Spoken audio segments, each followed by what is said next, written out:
계속해서 먼 순례의 길을 떠나고 있는 한 나그네의 관점으로 시를 살펴보는 가운데 있습니다. 시편 120편에서부터 시작해서 134편까지의 시, 성전에 올라가는 노래라고 하는 표제어가 공통으로 붙어 있는 시편 본문을 살펴보는 가운데 있는데요. 120편에서부터 시작했던 이 시가 어느샌가 한 주 한 주씩 한 편씩 진행이 되면서 이제 어느덧 128편까지 왔습니다. 그동안의 오랜 여정들을 기억해 보자면 참 머나먼 순례의 여정을 시작하면서 참으로 거짓이 가득한 세상, 거짓된 입술과 속이는 혀가 넘쳐나는 이 세상을 바라보면서 너무나 지쳐 있었던 한 명의 나그네가 있었습니다. 그런데 나는 지금까지 일방적으로 당하기만 하는 줄 알았는데 사실은 그들을 향해서 내 안에서는 무시무시한 저주를 퍼붓고 있었던 나의 모습들을 발견하는 가운데 있었습니다. 그렇게 순례를 계속해서 이어나가면서 나와 함께 같은 곳을 가고 있던 동행자를 만나기도 했었고, 그를 통해서 졸지도 아니하시고 주무시지도 아니하시며 나를 돌보시고 지키시는 여호와 하나님의 존재를 다시 한번 기억해 보는 순간들도 있었습니다. 하나님께서는 산과 같이 늘 굳건하게 그곳에 계신 분이셨고, 그 하나님께서 우리의 성과 우리의 공동체, 가정을 지키고 계시기에 우리가 성과 가정을 위해서 수고했던 그 많은 수고들이 헛되지 아니하고 모두가 다 의미가 있고 복된 일이었다라는 고백들이 있었습니다. 그리고 오늘 우리가 읽어보았던 시편 128편을 보면 유독 복이라고 하는 시어가 자주 등장을 하고 있는데요. 우리가 1절 말씀을 함께 읽어보겠습니다. 여호와를 경외하며 그의 길을 걷는 자마다 복이 있도다. 아멘. 우리는 이 복이라고 하는 단어를 1절 말씀에서부터 살펴볼 수가 있는데, 신명기를 보면 이런 구절이 있습니다. 신명기 33장 29절 말씀인데요. 우리가 함께 읽어보겠습니다. 이스라엘이여 너는 행복한 사람이로다. 여호와의 구원을 너같이 얻은 백성이 누구냐? 그는 너를 돕는 방패시요 내 영광의 칼이시로다. 내 대적이 내게 복종하리니 내가 그들의 높은 곳을 밟으리로다. 아멘. 여기에서는 이스라엘이여 너는 행복한 사람이로다 라고 번역이 되어 있는데, 여기 행복이라고 번역이 된 단어와 오늘 우리가 1절에서 읽었던 복이라고 하는 단어는 원어를 살펴보면 사실은 같은 단어를 사용하고 있습니다. 복이 있을 것이라고 하는 축복인데요, 그 복이라는 게 무엇인가 하면 하나님의 구원을 경험하는 것입니다. 하나님의 복이 우리 가운데 임하시면 나를 구원하시는 하나님의 손길을 우리는 경험할 수가 있는 거예요. 하나님께서 친히 나의 방패가 되어주시고 하나님께서 나의 칼이 되어주셨던 것을 경험했던 적이 있으십니까? 사실은 그것을 우리 인간 가운데 주어지는 행복이라고 합니다. 여러분들께서는 이 행복을 누려보신 적이 있으십니까? 이 행복을 누리기 위해서는 나는 너무나 무력하다는 것을 먼저 고백할 수 있어야 합니다. 나는 이 치열한 세상 가운데서 너무나 무력하지만 그러나 나를 지키시는 하나님의 손길, 나의 무기가 되어주시는 또 하나님의 손길을 우리가 발견할 때에 우리는 이 세상 가운데에서 복을 누릴 수가 있는 것이지요. 1절 말씀에서는 그 복, 그리고 곧 행복이라는 것을 누릴 수 있는 방법이 소개가 되고 있는데, 그것이 무엇인가 하면 바로 여호와 하나님을 경외하는 것이었습니다. 여호와를 경외하고 여호와 하나님의 길을 걷는 것, 이것이 바로 하나님의 복을 얻는 방법이었습니다. 순례자는 지금까지 긴 순례의 여정을 이어가면서 굉장히 많은 경험들을 했었습니다. 그 가운데서 가장 큰 경험과 깨달음이 있다면 하나님께서 지으신 피조 세계를 바라보면서 그 많은 피조 세계보다 더 큰 하나님, 그 온 우주 만물을 지으신 우주 만물보다 더 크신 하나님, 그 하나님의 존재를 다시 한번 깨달았던 것이겠지요. 여호와를 경외하는 것이라고 말씀을 드렸는데, 경외라고 하는 단어가 무엇인가 하면 두려움과 존경의 의미를 동시에 담고 있습니다. 수많은 자연 현상을 바라보면서 전능하신 창조주이신 여호와 하나님에 대한 두려운 마음을 우리는 가져야 하는 것이지요. 동시에 그 가운데에서도 끝까지 우리를 지키시는 그 하나님의 손길, 그 하나님의 손길을 우리는 경험할 때에 우리는 진정으로 여호와 하나님을 경외하며 나아갈 수가 있습니다. 경외라고 하는 단어, 이 단어가 바로 하나님과 인간 사이의 관계를 가장 잘 설명해 주는 단어라고 할 수가 있습니다. 여호와 하나님과 인간 사이에서 이러한 경외라고 하는 관계가 잘 맺어졌을 때, 그때 인간이 누릴 수 있는 결과가 무엇인가 하면 바로 행복이라는 것입니다. 하나님을 두려워할 줄 알 때에, 그저 하나님을 무서워하고 두려워해서 멀리하는 것이 아니라 하나님을 두려워함과 동시에 하나님을 존경할 수 있을 때에, 그때 인간이 누릴 수 있는 결과가 바로 행복이라는 것이지요. 더불어 여호와 하나님의 길을 걷는 자마다 이 복을 누릴 수 있으리라라고 말하고 있습니다. 여호와의 길이라고 하는 용어를 성경에서는 우리가 자주 찾아볼 수가 있는데, 사람의 계획과는 구분되는 하나님의 어떤 높으신 계획이라던가, 아니면 자연 만물 가운데서 드러나는 하나님의 커다란 다스리심, 하나님의 창조 행위 등을 나타내는 그런 시어입니다. 열왕기상 구절을 한번 읽어볼 텐데요. 열왕기상 2장 3절 말씀에 이런 구절이 있습니다. 내 하나님 여호와의 명령을 지켜 그 길로 행하여 그 법률과 계명과 율례와 증거를 모세의 율법에 기록된 대로 지키라. 그리하면 내가 무엇을 하든지 어디로 가든지 형통할지라 하는 말씀이 있습니다. 그리고 이어서 다른 열왕기상 말씀을 한번 살펴보기를 원하는데요. 열왕기상 3장 14절 말씀을 우리가 함께 읽어보겠습니다. 내가 만일 내 아버지 다윗이 행함같이 내 길로 행하며 내 법도와 명령을 지키면 내가 또 내 날을 길게 하리라. 아멘. 이 구절들을 보면 하나님께서 사람들에게 명령하시는 그 삶을 살아내는 것을 또한 하나님의 길이라고 의미하기도 합니다. 한결같은 공통점이 있는데요. 그것이 무엇인가 하면 하나님의 말씀에 따라서 그분과 동행하라 하는 것입니다. 여기에서 말하고 있는 하나님의 복이라는 것은 결국 무엇인가 하면 하나님과 사람 사이의 관계가 올바로 섰을 때에, 그때에 우리가 누릴 수 있는 결과를 의미하는 것이지요. 그렇다면 이 결과라고 하는 것, 이 결과가 우리 눈에 보이는 것일 수도 있습니다. 오늘 말씀을 좀 자주 읽는데요. 말씀을 한 구절 더 읽어봤으면 좋겠습니다. 신명기 28장 12절에는 이런 구절이 있는데요. 함께 읽어보겠습니다. 여호와께서 너를 위하여 하늘에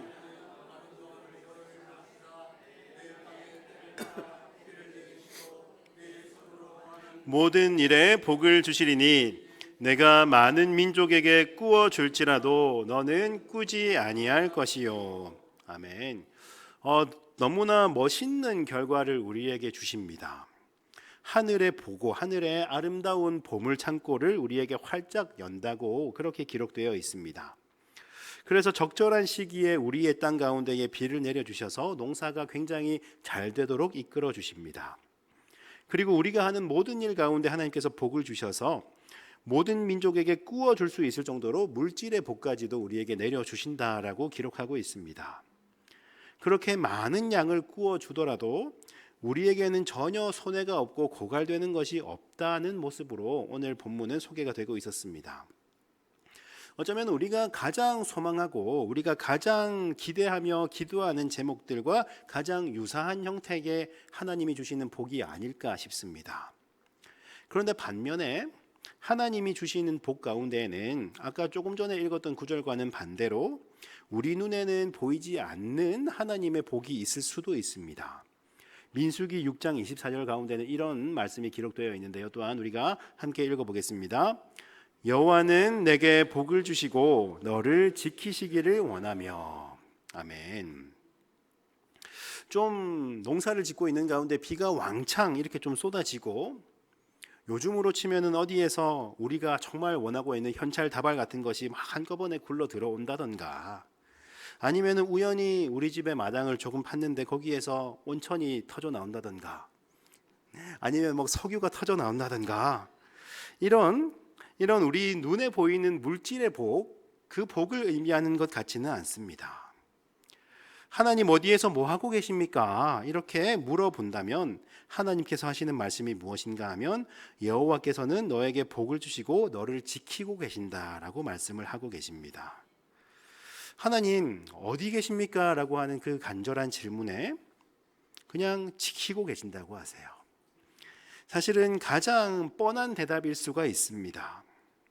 하나님 나를 지키고 계시면 하나님 좀 도와주셔야지요.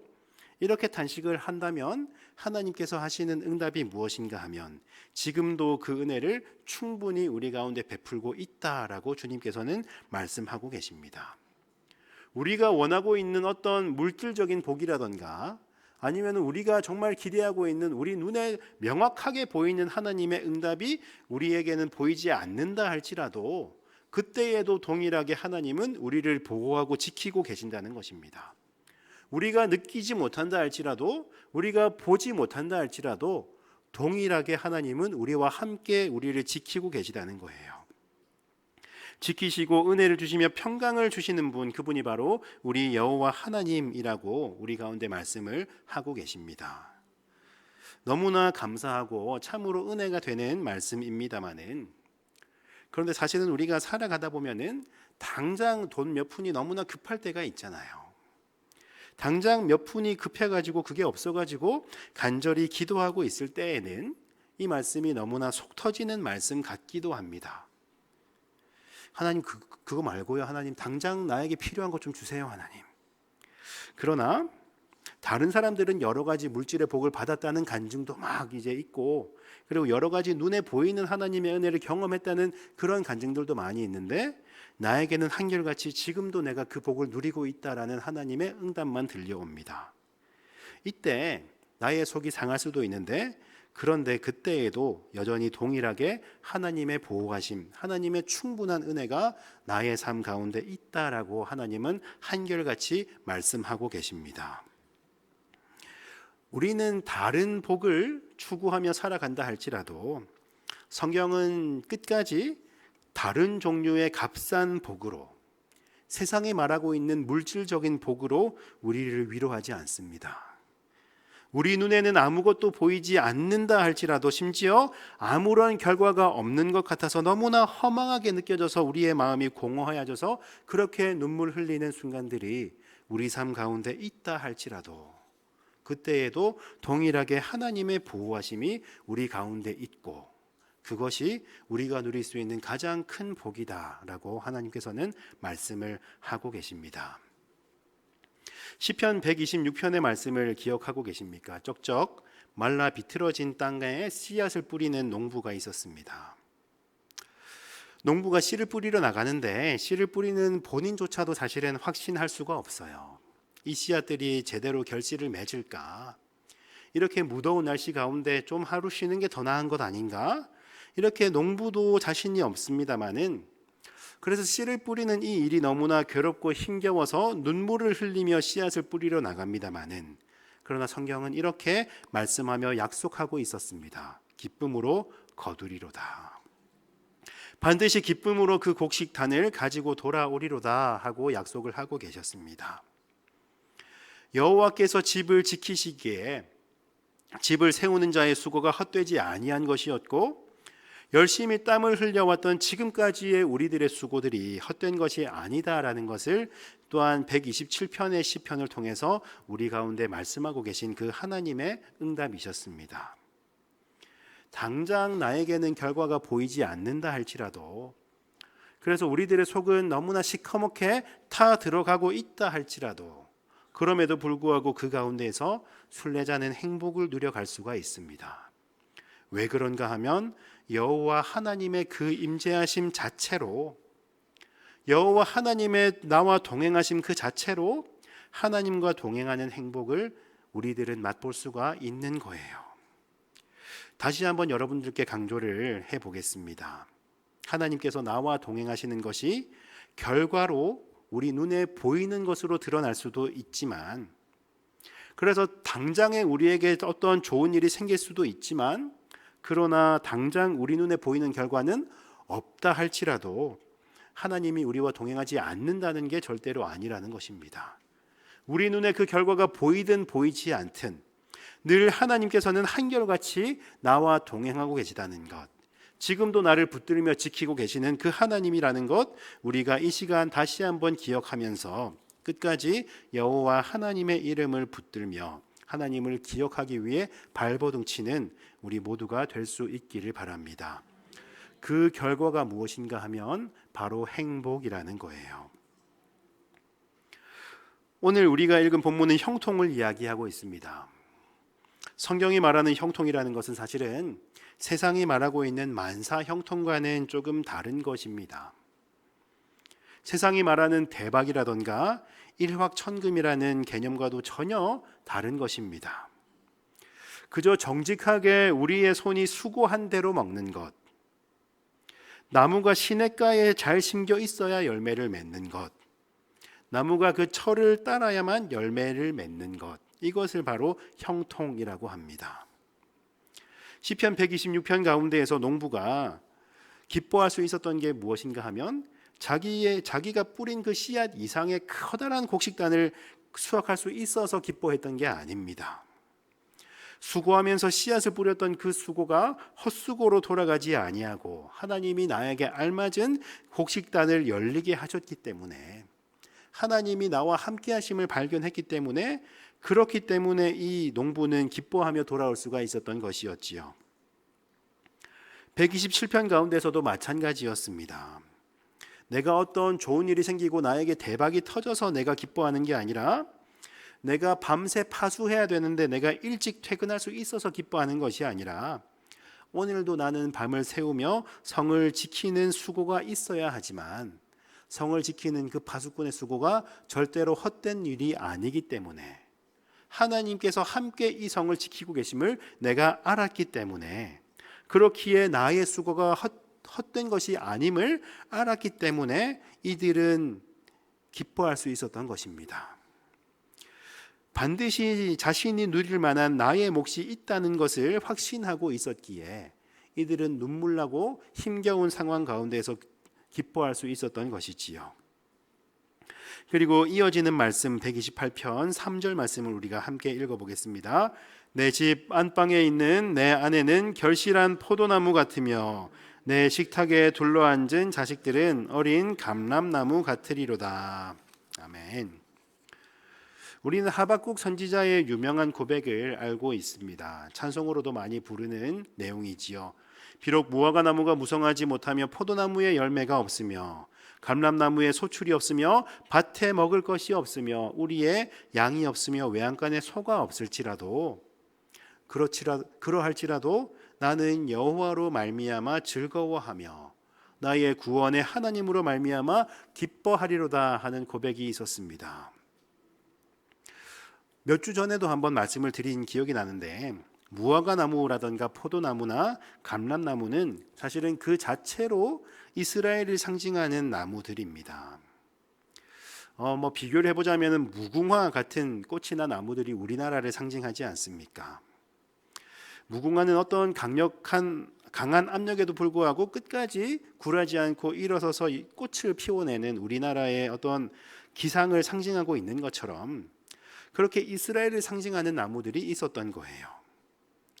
이스라엘 그 자체임과 동시에 이스라엘과 함께 하시는 여호와 하나님의 손길을 상징하는 나무들이고, 그렇게 하나님의 지키심과 보호하심, 형통을 상징하는 나무들입니다.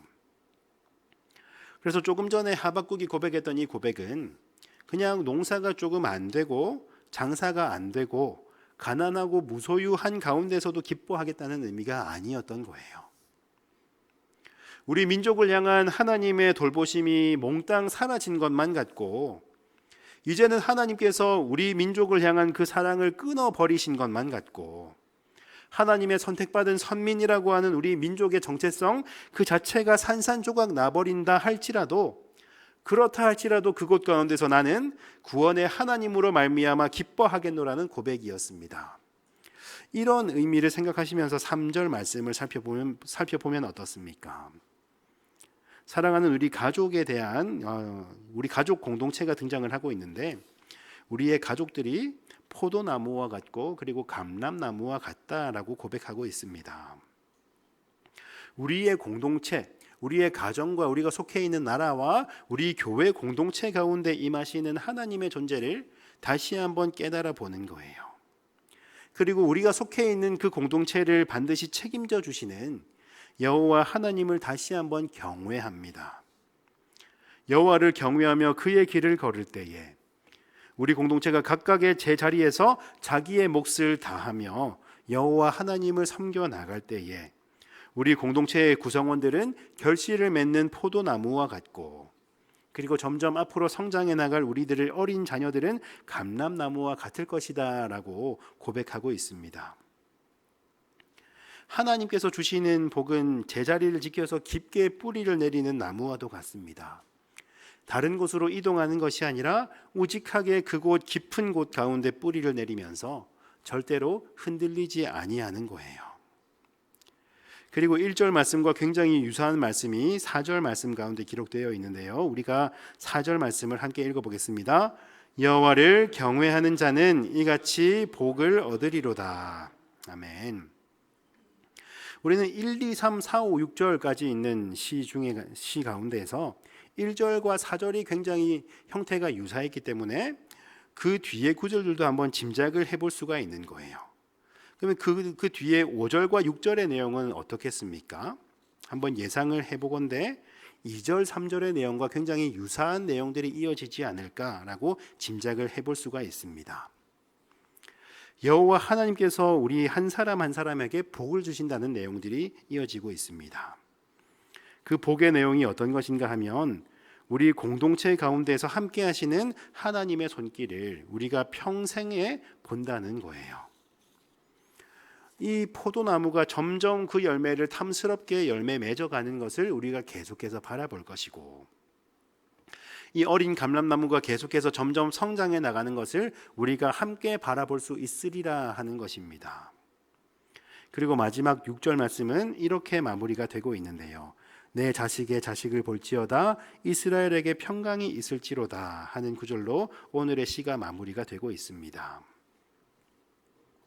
나에게 부어주신 하나님의 은혜가 우리 가정으로 우리 공동체로 확장이 되고 있고, 그리고 우리 민족과 커다란 우리 공동체 가운데 계속해서 확장이 되고 있습니다.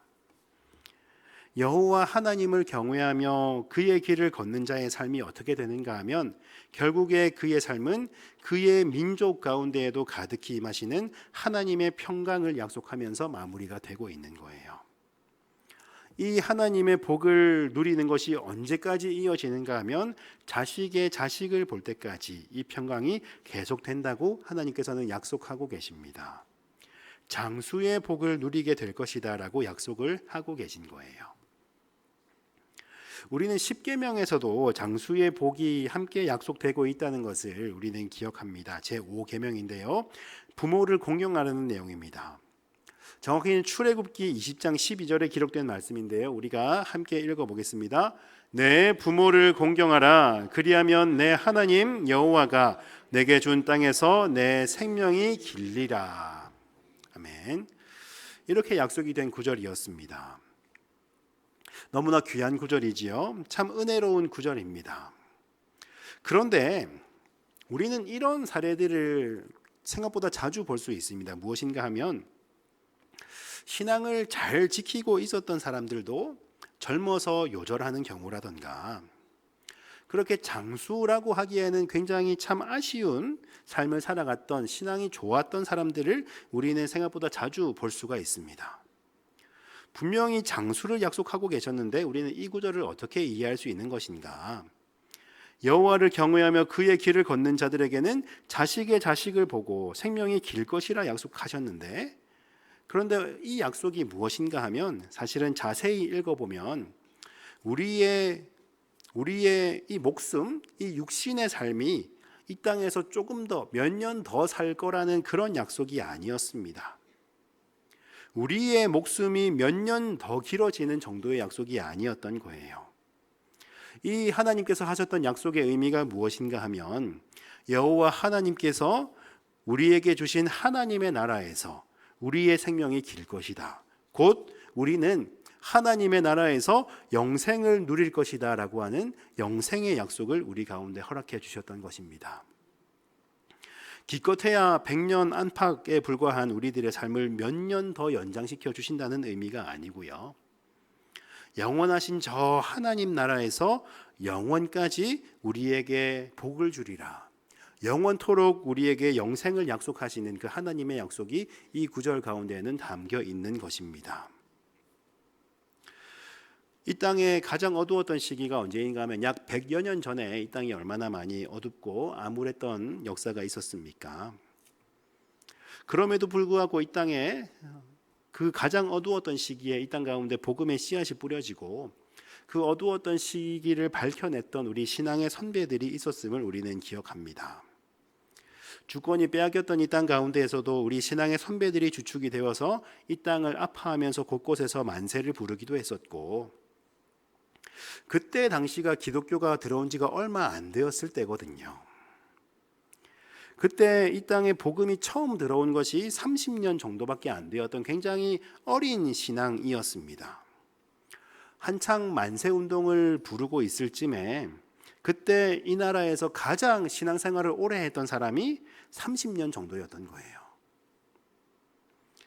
만세운동을 주도했던 신앙인의 신앙 연수가 길어봤자 30년이었고, 그리고 대부분은 예수님을 믿은 지 몇 년이 안 되는 신앙인들이었습니다. 독립선언문을 작성했던 33인 중에 16명이 기독교인이라고 하지요. 그래서 일제가 기독교를 탄압하는 것은 너무나 당연한 시대가 있었습니다. 실제로 기독교는 극심한 박해를 당하기도 했었습니다. 물론 이 어두웠던 땅 가운데에서 끝까지 믿음을 지켰던 우리 신앙의 선배를 향해서 여호와 하나님의 돌보시는 손길들이 있었습니다마는, 그러나 그 돌보시는 하나님의 손길은 박해를 완전히 피하는 손길은 아니었던 거예요. 많은 믿음의 선배들이 순교를 당하기도 하고 극심한 박해 가운데 고문을 당해서 몸이 망가지기도 했었습니다. 그런데 그들은 끝까지 여호와를 경외하며 그의 길을 걸어갔었던 거예요. 극심한 일제의 탄압을 당하고 그리고 교회가 강제로 폐쇄를 당하고 많은 성도들은 옥살이를 하게 됩니다. 교회를 다닌다고 하면, 예수님을 믿는다고 하면 이제는 학교에 들어가서 정식적인 교육을 받을 수가 없게 되니까, 그러니까 교회에서 글을 가르치고 교육을 실시하는 겁니다. 그 교회에서 성경 말씀을 보면서 한글을 배우고 선교사들을 통해서 영어를 배우고 이렇게 여러 가지 학문들을 배워 나갔던 거예요. 그렇게 힘겨웠던 시간이 지나고 일제의 탄압이 물러가자 다시 이 땅 가운데는 평화가 왔던 것이 아니라 전쟁이 일어났었지 않습니까? 다시 한번 온 땅의 건물과 집들과 교회들이 무너져 내리는 겁니다. 계속해서 교회는 탄압을 받고 있었던 거예요. 그럼에도 불구하고 끝까지 여호와를 경외하며 그의 길을 걸어갔던 우리 신앙의 선배들이 있었습니다. 그들 가운데는 일찍 요절하는 바람에 자식의 자식은커녕 자식도 보지 못하고 결혼도 하지 못하고 미혼인 채로 목숨을 달리했던 영혼들이 얼마나 많이 있었겠습니까?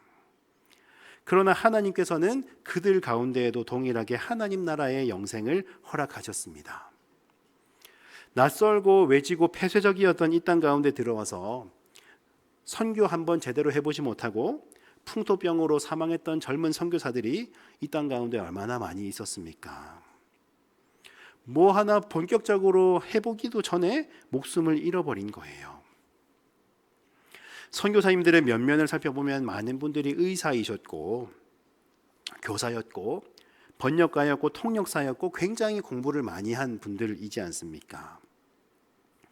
그때 당시로서는 최고의 변방이었던 이 땅 한국 가운데까지 와서 지금까지 실컷 공부해 본 것들 써먹어 보지도 못한 채로 최후를 맞이한 많은 젊은 선교사들이 있었는데, 그들을 보면서 누군가는 그들의 죽음이 개죽음이라고 그렇게 평가하는 사람들이 있었을지도 모르겠습니다.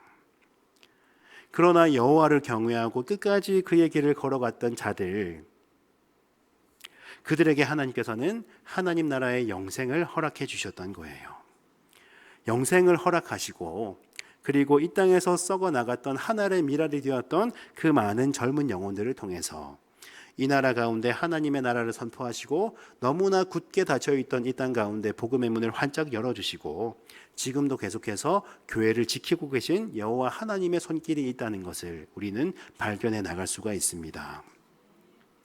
하나님의 복이라는 것은 바로 이런 것입니다.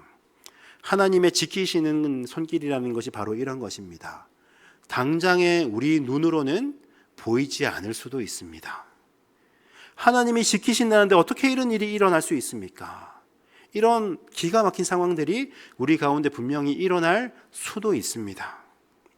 그러나 이 땅 가운데 우리의 눈으로는 보이지 않을지라도, 우리는 깨닫지 못할지라도, 그러나 우리에게 복 주시는 여호와 하나님의 손길을 우리가 다시 한번 기억하며 그 손길을 믿을 수 있는 우리가 될 수 있기를 바랍니다.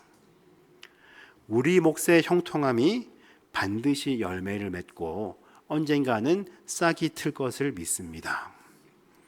하나님의 복이 나 하나만 살리는 것이 아니라 나를 통하여서 내가 속해 있는 가정을 살리고, 나를 통해서 우리 공동체를 살리고, 우리 나라를 살리고, 우리 교회를 살리며 이 땅을 살리는 거예요. 여호와 하나님을 경외하시며 끝까지 그의 길을 걸어가시면서 여호와 하나님의 복을 평생토록 누려나가시는 저와 우리 모두가 될 수 있기를 바랍니다. 힘겨운 발걸음이 있다 할지라도 절대로 그 길을 포기하지 마십시오. 눈물 나고 좌절스러운 경험들이 우리 가운데 반드시 있다 할지라도 끝까지 주님께서 보여주셨던 여호와 하나님의 길을 포기하지 아니하고 담대히 걸어나가는 담대함이 우리들 가운데 있기를 바랍니다. 하나님께서 보여주셨던 그 길 가운데 가시가 깔려 있다면 담대하게 가시를 밟고 나아가는 거예요. 하나님이 말씀하신 길을 걸어가는데 우리가 어떻게 우리 발에 가시가 박힐 수가 있습니까? 이렇게 원망하는 것이 아니라 훗날 주님을 만났을 때 우리 발에 박혀 있는 이 가시의 흉터를 하나님 앞에 자랑하는 순간들이 반드시 우리 가운데는 있을 것입니다. 하나님, 그때 우리가 주님 걸어가라고 하셨던 그 길을 걸어가다가 가시가 있길래 그냥 밟고 지나왔습니다. 아파서 이제는 못 걸어갈 줄 알았는데 하나님, 우리가 끝까지 하나님 은혜 주셔서 그 길을 끝까지 걸어서 여기까지 왔습니다. 그렇게 우리가 하나님 앞에 우리의 흉터를 자랑하는 순간들이 반드시 있을 것입니다. 그때 하나님께서는 우리에게 뭐라고 말씀하실까요? 잘했다, 착하고 충성된 종아. 주님께서 우리를 그렇게 맞으시며 우리에게 칭찬하는 순간들이 있을 것을 기대합니다. 기도하겠습니다.